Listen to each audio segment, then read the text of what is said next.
Hi guys, a really warm welcome back to my video. I feel like I'm blending in a little bit with my background today, but this is my loungewear basically. I'm not even going to pretend that I'm wearing anything else. I've wanted to do this video for so long because obviously it ties in so well with my money saving journey and helping anyone else looking for saving money.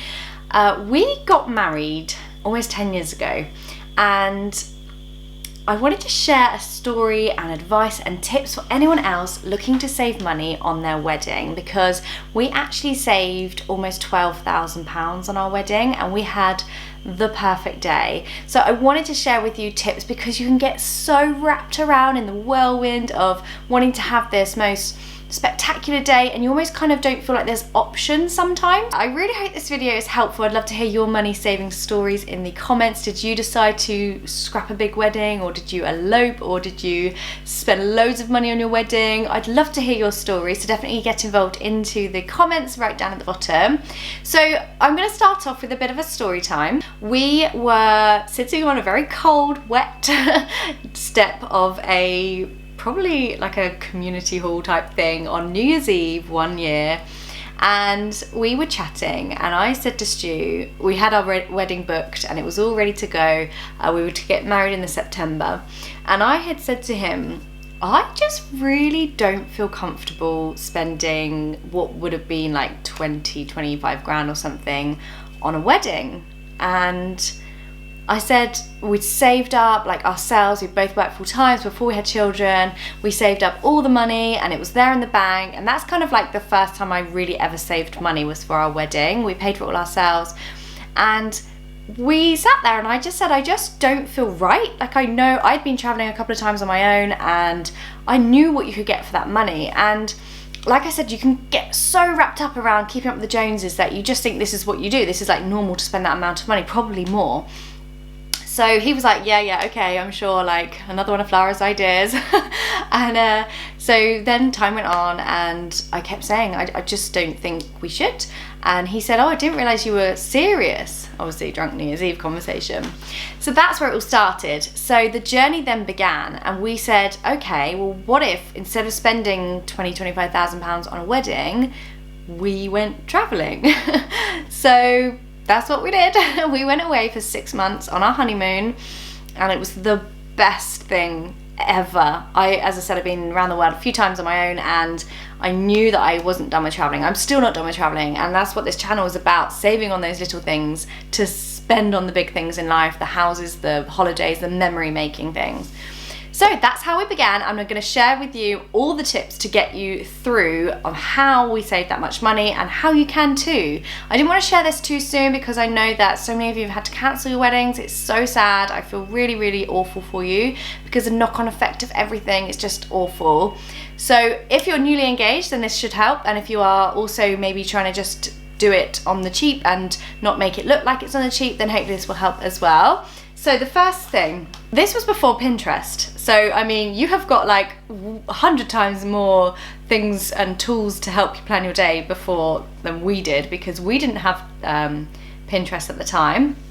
So the first thing you need to do, decide on your non-negotiables. These are the things that you have to have. If you have to have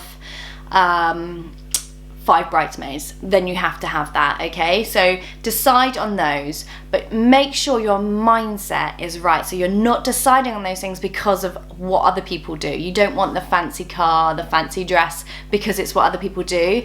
That's not your priorities. That's what you think should be. Sorry, I'm looking down at my notes. I didn't want to forget anything.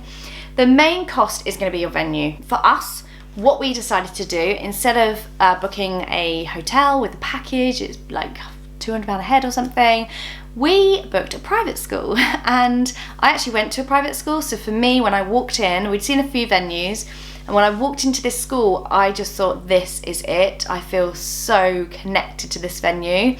It was quite local to us, and they didn't really do weddings, and that was the key thing. They didn't do weddings, but they had the perfect spot for it. It was so beautiful. So we saved so much money doing that. I don't have the exact amounts because obviously it was quite a few years ago now, a decade ago, but we booked a venue that isn't normal. So think of like walled gardens, grounds of someone's house if you could, maybe get a marquee if they've got a big garden, or a friend of a friend, an uncle. Just think about that. You don't have to have it in a hotel. It doesn't have to be like that traditional style reception this is. Obviously, we had a church service. We are Church of England faith, so we had a church service where my husband and I were both christened, and my children were christened after as well, which was really lovely. So the next big expense is your food. Now, we were looking at over £100 a head for food. It's probably loads more now. And I was just like, this is so much money. Why are we spending this much money on feeding people? Like, they're not here to be fed, they're here to enjoy our day with us. So instead of doing a sit-down meal, we did a hog roast, and it went from £6,000, I think, to about £600. And we did veggie options, vegan options, jacket potatoes, salads, and oh my gosh, it was so brilliant, because so many people came up to me and said, that's so different to do that. And it was amazing because you weren't constrained to your table where you had to just chat to the people next to you for a couple of hours. Obviously, if that's what you want to do, there's no judgment here. This is just ways that you can afford to reduce costs. And it just made it a really sociable event. People were like up and chatting and could grab some food when they wanted it. Another thing that we did for food was some good friends of mine actually helped make sausage rolls, and they were really, really kind. They made the sausage rolls, and I think maybe some cheese twists and things like that for picky bits when we got there. Obviously, everyone's famished when you first get to a wedding, but those canapes can cost a fortune. So little things like that were just a game changer for the budget. So think about that. You don't have to have a sit-down meal. Also, venue, you could maybe choose a pub or something like that. Okay, so the next one was the dress. Now, the dress was something I knew I didn't want to spend loads of money on, because honestly, it could go thousands, couldn't it? It's ridiculous. When I actually started looking for dresses, I used to go into the shops and say, I want a lace dress. Now, this was 10 years ago. This was the era of the bandeau satin dress with a full skirt. There were no lace dresses around. I used to get looks from the people in the shop like, there's like 2 out the back. There were nothing that I wanted. So I started searching for pre-loved dresses, and I'll try and leave some links in the description bar, but I think it's called like pre-loved wedding dresses or something. And I found one. She was about an hour away. I went to visit. It was perfect. It was beautiful. Lace dress that I was looking for, and I think it probably cost me £100. Amazing. While you're watching this, guys, if it is helpful and you're getting some value, please consider subscribing to my channel. I'd really love to have you here, and hopefully get me to my goal of 50,000 subscribers, and give it a like also if it is helping you out. So when it came to the decorations, I made so many of them myself.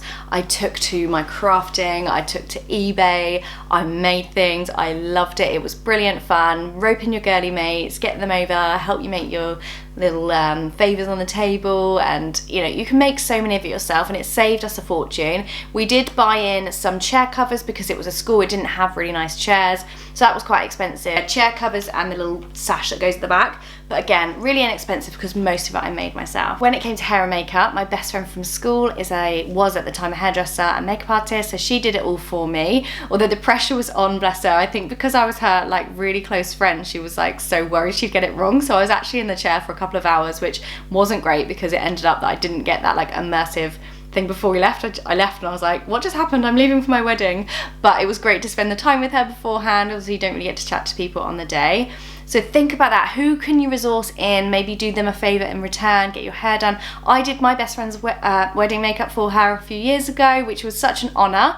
And I'm not even a makeup artist, so just get someone that you know that can do makeup and make you look good, or do it yourself, of course. Okay, so the photographer. I'm a keen photographer. I absolutely love it.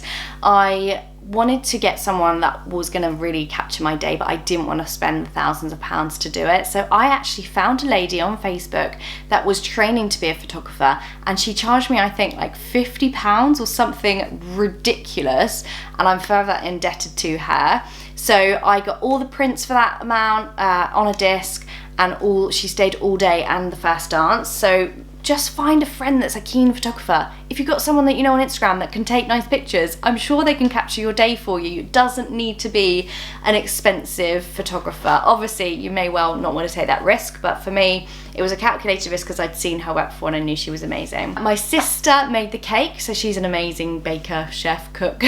She doesn't do it for a job, but she's just amazing. She made us a 3-tier cake. The top tier was fruit because Stuart loves fruitcake and I hate it. So he had that whole tier to himself, and it was a chocolate fudge cake and then like a white chocolate cake as well, covered in white chocolate curls. Incredible. And it was our wedding gift, so it was free. The next thing is invitations. I mean, you could do these yourself easily, making them. If not, then get digital invitations. You know, people, I love receiving a wedding invite. It's so pretty, but actually a digital one is just as easy and quick, and it just goes straight into the calendar on the phone. I also did these little hampers, and I hadn't ever seen anyone do these before, but I always get sore feet at weddings. So I made these hampers up in the toilet with loads of flip-flops, deodorant, tampons, body spray, makeup, all these kind of things that were just like helpful. But I have actually seen that's quite a common thing to do now, but at the time no one did that. So just think outside the box of little things that you want from a wedding to help when you're making your own wedding. So the bridesmaids dresses, I think I had 4 bridesmaids and I made a massive fail here, and I bought them from eBay. And to be honest with you, you could probably get much better dresses from eBay. Don't go to the store I went to, that was a big mistake, but I got them altered by my dressmaker and they fit on the day. So again, that's hundreds of pounds saved. So the car that I left my parents in to go to the church then took Stu and I onto the venue. That was borrowed from a friend who actually knew someone who was a driver, so he had all the gear, which looked amazing, but obviously that was free again. And actually we put our bridesmaids in with one of their husbands' nice BMW, and they drove them to the venue. So we didn't spend the money on 2 really fancy cars. We got one like not so fancy, but like had a driver, and it was really suitable for us, and we saved the money on the cars, because again, that's hundreds of pounds. It all adds up. My shoes from eBay, they were actually from Monsoon. I just waited it out until I found the right pair for me, a lace pair.